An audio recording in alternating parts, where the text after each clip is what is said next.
Hello folks and welcome to GC360, where news comes full circle. I'm Sam Jones. And I'm Jamie Hood. Today on GC360, find out how to register to vote and apply for your absentee ballot. High school football in Milledgeville hasn't been like this since the 1980s. And we have an update on clown sightings. All of this and more on this edition of GC360.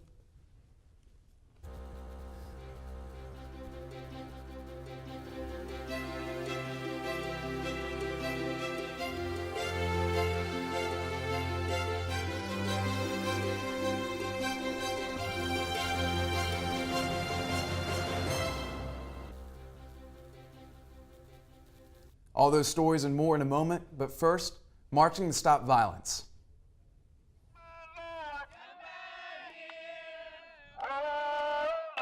Last Friday, the Milledgeville community came together to march through sections of the most damaged parts of town, all in an effort to raise awareness that those afflicted by violence were not alone. That is so awesome. That's the most positive thing ever. Now that's how you take action back, trying to bring community back and bring the streets back safe. The event was sponsored by the Baldwin County branch of the NAACP. Vice Chairman Quentin T. Howe began to organize the event after he and his wife noted the feelings of despair within the community regarding local violence. We started off meeting at Shiloh Baptist Church, which was in Harrisburg community here. We left the Harrisburg community with a caravan of over 20 plus cars and went to the Manor community, which is near Central State, right outside downtown, not that far from New Beginning Church.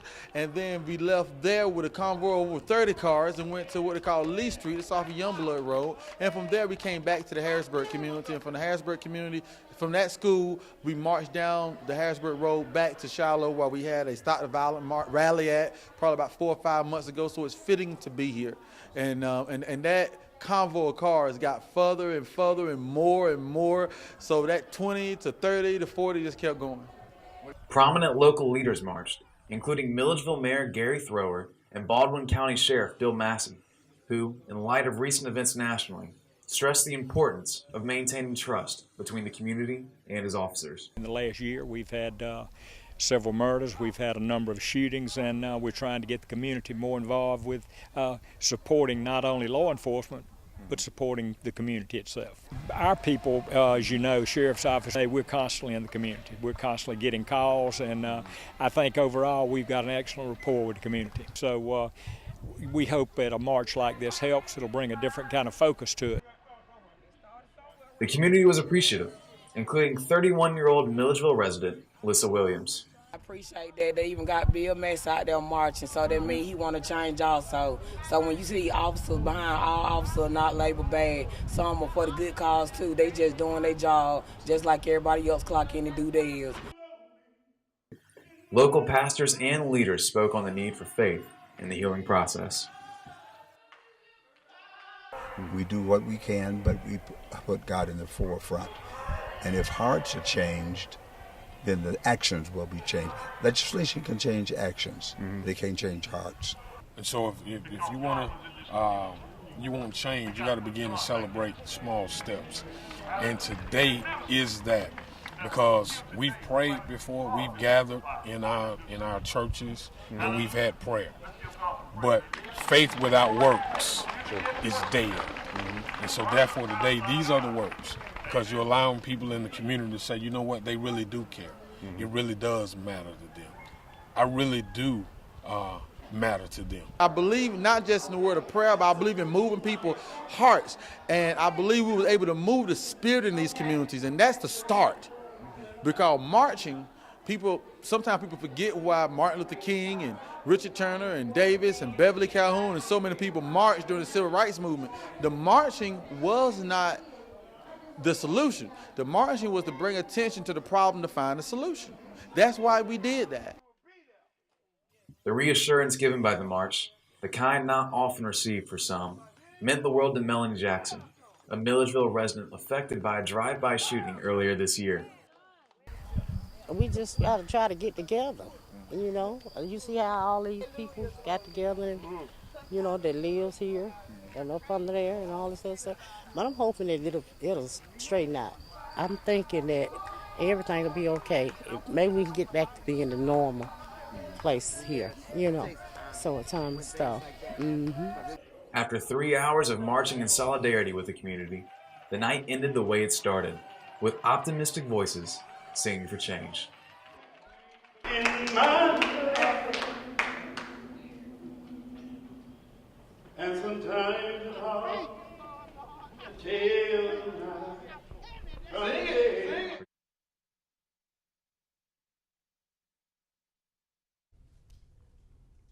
I met a lot of truly good people in my time shooting that package, and I think in a year like 2016, it's often easy to forget how many good people there are, with a capital G good people, in our community. So thank you to everyone who talked me for that story. Your vote matters, and Georgia Shift is an organization on campus that will make the voting process easier for you. GC360's Abby Kaler has more. Vote, vote, vote. Election year is here, and everyone is being bombarded with encouragement to go vote. An organization is on campus with a mission to get people to the polls. Georgia Shift is a nonprofit dedicated to giving young people a seat at the table of democracy. And so we do that through voter engagement, leadership development, and issue advocacy for issues that matter to young people. The organization is 2 years young and reaches across 10 different campuses in Georgia. See, we come to campuses from Kennesaw to Valdosta to Savannah to Georgia College, and we've seen young people care about issues, whether it be the environment, animal rights, the economy, student loans, other things like that, but there's no infrastructure to help them take action on those issues that they care about. The organization has been tabling on campuses and going door to door to get students signed up for an absentee ballot. Georgia Shift will start their Get Out and Vote campaign in late October. The campaign is designed to remind students of the importance of voting. Reporting for GC360, I'm Abby Kaler. Broken water mains have crippled Milledgeville twice in the last 6 months. Have you been wondering what is being done to stop this from happening again? GC360's Christian Thomas found out more about how Milledgeville is working to keep our water flowing. This is a GC alert. A boil water advisory has been issued to all Milledgeville Water Department customers, including Georgia College. Milledgeville has been hit hard by water main breaks twice in the last 6 months, and the city is taking a close look at the entire water system. The City Council has hired a Perry-based water system consultant firm named Utility Services to locate all the valves in the system. But just give us a great assessment about what valves we have in the system that are working and what are not, and then also make recommendations about where we need additional valves. The city also hired Atlanta-based engineer Hal Wiedemann to do a break analysis of the water system. Wiedemann's firm will look at the patterns in the past water breaks. The aim is to gain a better understanding of why the breaks occurred and make suggestions for maintenance to stop future breaks. Water main breaks earlier in the year inconvenienced residents and forced many businesses to shut down until repairs could be made. Wiedemann said the break in July kind of broke the spine of the water system. The valve exercise will be completed in 2 to 4 months, while the break analysis is in its final stages. Reporting for GC360, I'm Christian Thomas. Just ahead in sports, a high school football event that hasn't happened in decades. And later, the latest on clown sightings. Is what you see here what you actually got? Stay tuned. We'll be right back. You make me wear my bike helmet. Taught me never to run with scissors. You tell me to stay away from drugs. To always buckle my seatbelt. And to follow the swimming rules. You're always looking out for me and trying to keep me safe. So why do you keep a loaded gun in your drawer? Here in the garage. Closet. Shoebox. Under the bed. Where anyone can get to it. How safe is that? How safe is that? How safe is that? You asked them to follow some safety rules. Now they're asking you. In fact, they're counting on you. Never let your gun get into the wrong hands. If you own a firearm and are not using it, please be responsible and be sure that it's stored in a safe place. Remember, always lock it up. For more information on firearm storage safety, visit ncpc.org.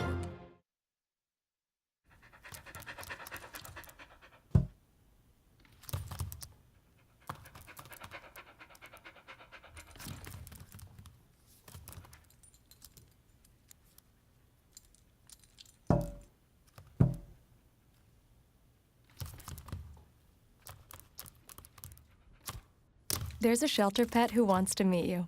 Meet one today. Visit theshelterpetproject.org. Adopt. Thank you, dear. Well, you're very supple. Just like I was at your age. Back then, I was a sex expert. Used to call me the buttered biscuit. I know about birth control, too. So you can ask me anything, baby. Bedsider.org has birth control information and a lot more. And it's... Have you had sex in this car yet?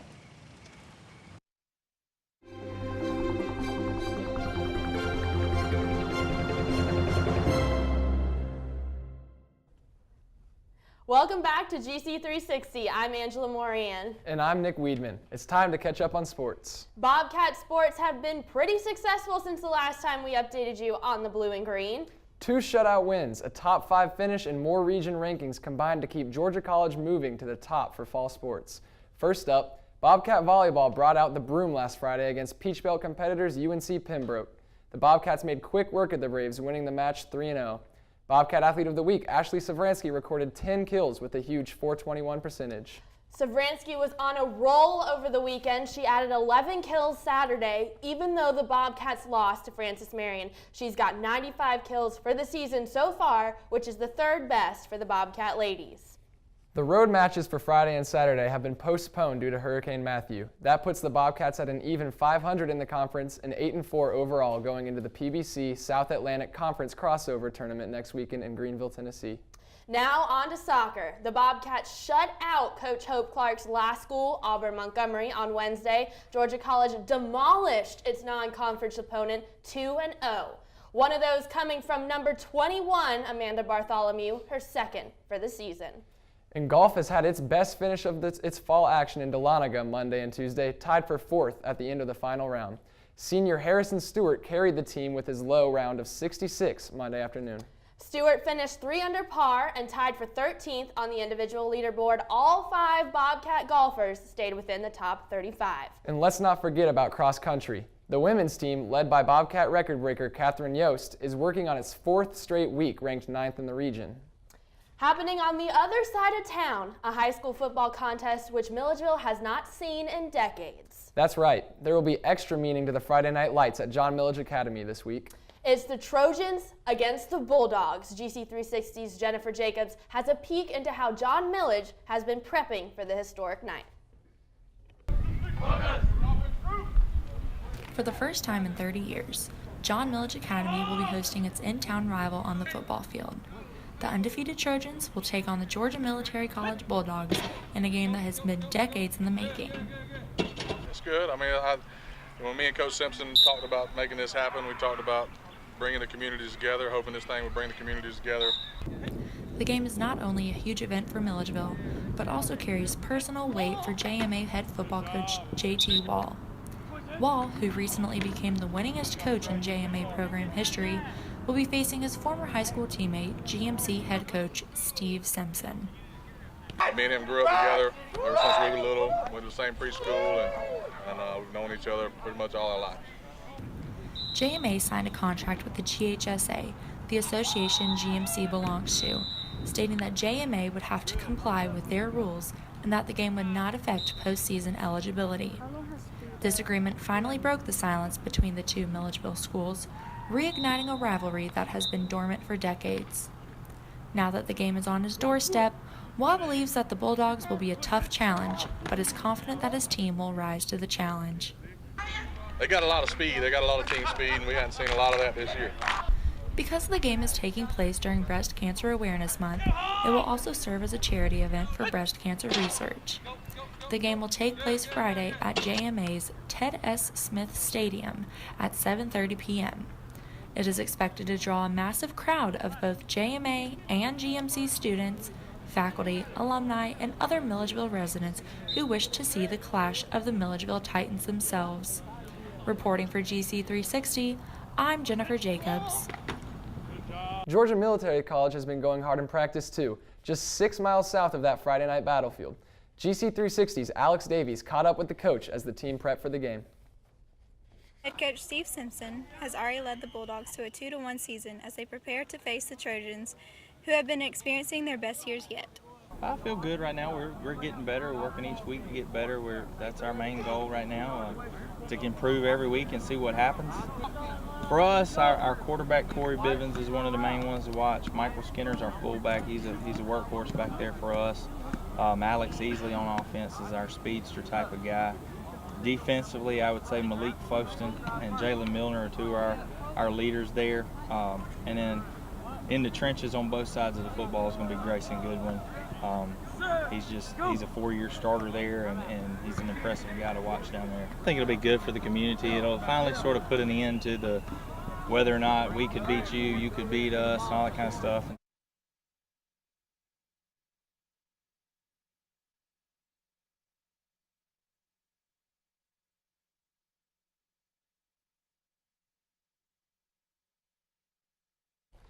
We want to correct something that we reported last week. In our new profile story on GC Baseball coach Jason Eller, we reported that previous coach Tom Carty was dismissed after an NCAA investigation into rules violations involving practice hours. GC Assistant Athletic Director Al Weston says there was no NCAA investigation. We regret the error. The university did conduct an internal review of the baseball program. Carty resigned last spring before that review was completed. Weston had no further comment on Carty's departure. Up next, we're diving into Deep Roots with our music reviewer, Jessica Vickers. Stay tuned. We'll be right back. I think someone at my friend's school has this thing called autism. My friend's brother's son has autism. My neighbor's son has autism. My son has autism. Autism is getting closer to home. Today, 1 in 68 children is diagnosed with autism. That's about a 30% increase in 2 years. Learn more at autismspeaks.org/signs. My new mom and I have a lot in common. The great outside. We both love the outdoors. It's so shiny. That's not a flower. We both love geology. Oh, look. An igneous one. That's not a rock. And she knows a lot about wildlife. A labradoodle. That's not a dog. Hanging out has been kind of fun. You don't have to be perfect to be a perfect parent. Thousands of kids in foster care will take you just as you are. If you drive buzzed, it could cost you around $10,000. You'll face major legal fees, major fines, and steep insurance penalties. You could lose everything. Buzzed, busted, and broke, because buzz driving is drunk driving.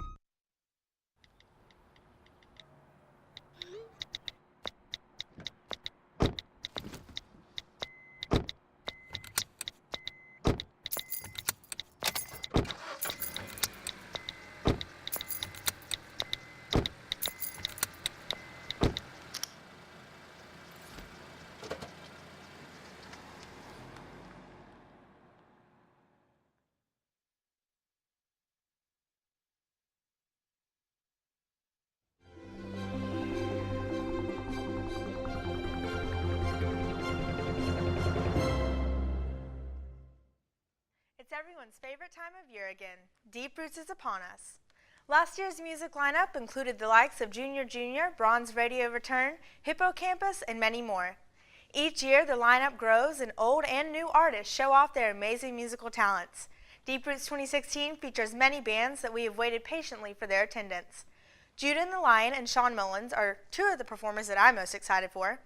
Judah and the Lion is a Nashville-formed band, and their top hits are Take It All Back and Kickin' the Leaves.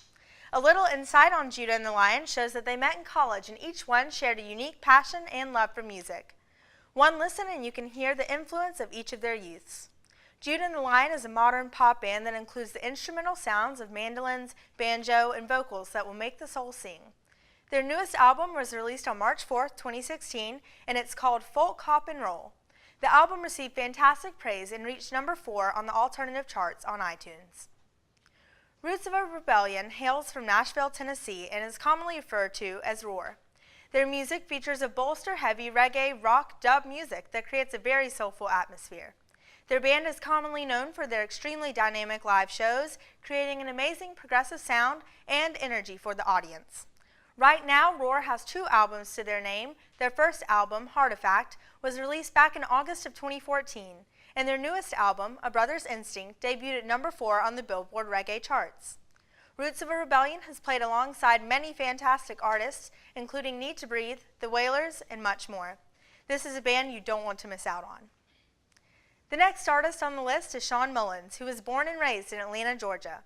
When he was attending Clarkston High School, his love and compassion for music began to flourish.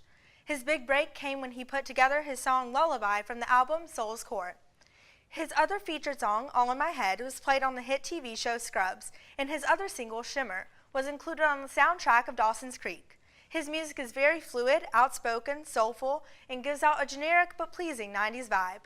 His most recent album, My Stupid Heart, released in 2015. We hope to hear a solid mix of his old and new creations here at Milledgeville's Deep Roots Festival. And back to Jamie and Sam at the desk.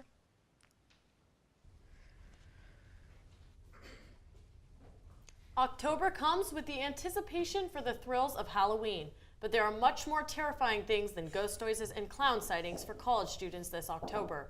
Brace yourselves. GC 360's Lizzie Kidney is about to tell us exactly what that is and how students deal with the fear. They fight for study rooms. They tear their hair out. Students may even shed a few tears here and there. Yes, midterms are here. Yes, we know most students usually cringe at the word, but don't worry, we're here with a few helpful tips to help you get through these stressful days. Oh gosh, so to prepare for midterms, I am crying mostly. Creating a study group, those are really good that like other people do really well in them and so do I. Lots of time spent in the library. The 3rd floor has become my second home. What about changing up the routine? I do 100 push-ups every morning. I'm just kidding.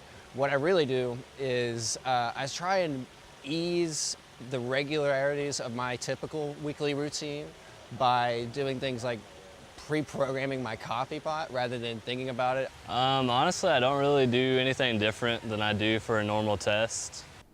It's easy to become overwhelmed with the insanity of midterms. However, students have found ways of managing the chaos. But as far as studying goes, I start talking more to my professors. Unfortunately, I am a stress eater, so I have been spending way too much time in the max, just eating so much food. Relax, make sure you get enough sleep, and eat a lot. I try to hang out with my friends. We get together on weekends sometimes, and one of us will cook dinner for all of us. We call it family dinners. It's important to still do things that you like, even if it's in small increments of time.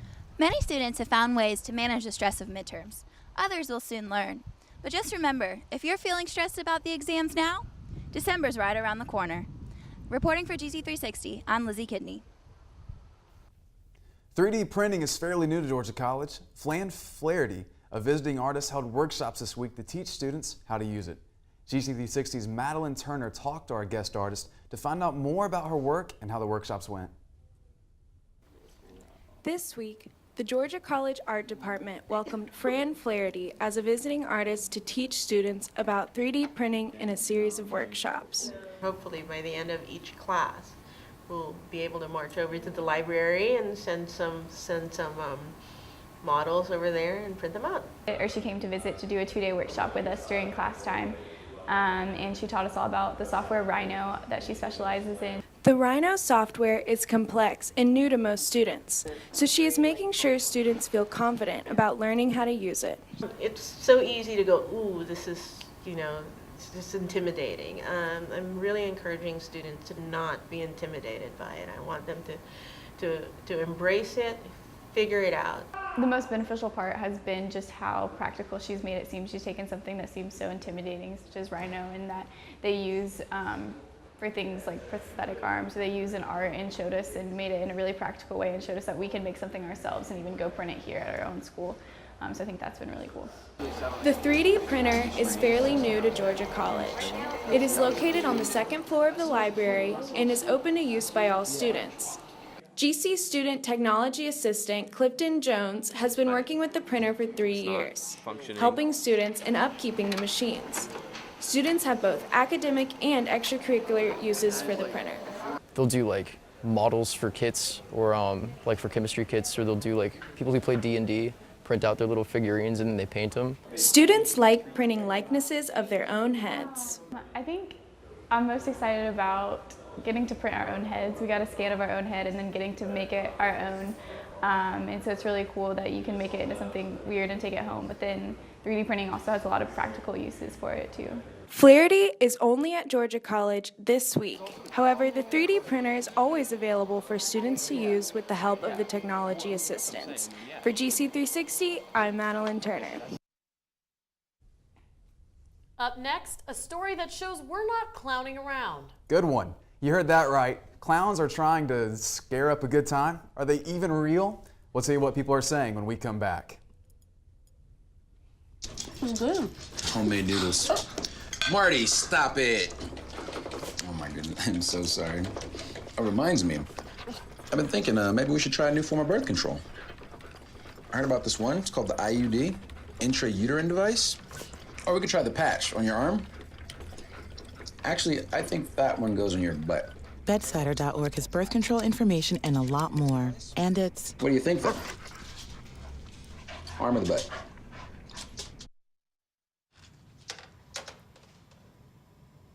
Wow, these are really good.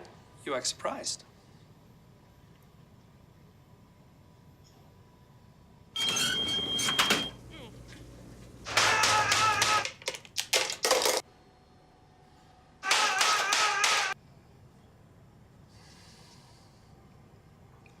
Practice makes perfect. You don't have to be perfect to be a perfect parent. There are thousands of teens in foster care who don't need perfection. They need you.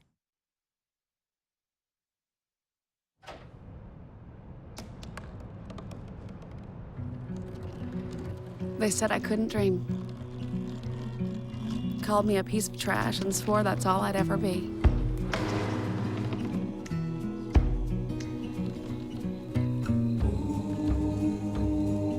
Said a bottle couldn't see the ocean.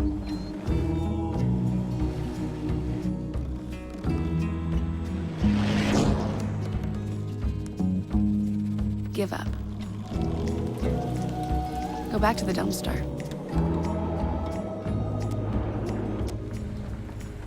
But I didn't listen. I made my way.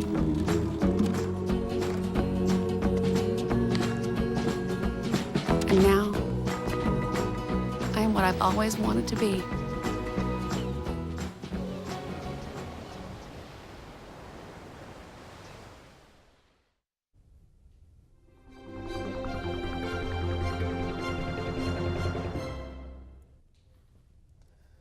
Clowns. It's a topic people for some reason are talking about from Georgia all the way to South Carolina and beyond. Are the recent clown sightings something to be afraid of, or are they hoaxes? GC360 tried to peek behind the mask. When it comes to clowns, everybody seems to have an opinion. It's just people playing around and stupid rednecks, I'd say. I think it's just like a scare tactic. GC Public Safety Lieutenant Gary Purvis says it's nothing but students playing pranks on each other. GC 360 Floor Director Kaylin Sams wasn't at all sure it was a prank when she saw this picture on Yik Yak of a clown near her car. One of my friends that I was at dinner with sent me a text message, and she was like, I don't want to freak you out, but I saw this picture on Yik Yak, and it was a picture of a clown standing by my car. This picture of the clown beside Sam's car prompted Milledgeville resident Helen Hudgens to conclude it was all a joke. I heard that it was fake, but I also heard that it was real, and then I saw it on the news one day, and that scared me a little bit too.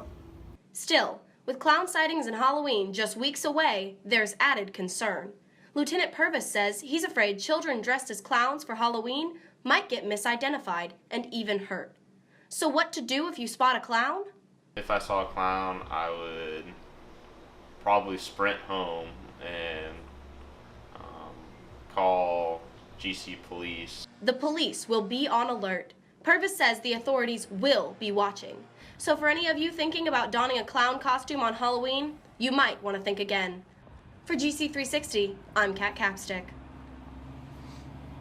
That's it for news here at GC360. When we're not on air, we keep you up to date on our social media pages and our website, gc360news.com. I'm Jamie Hood. And I'm Sam Jones. We'll see you again in 2 weeks on GC360, where news comes full circle.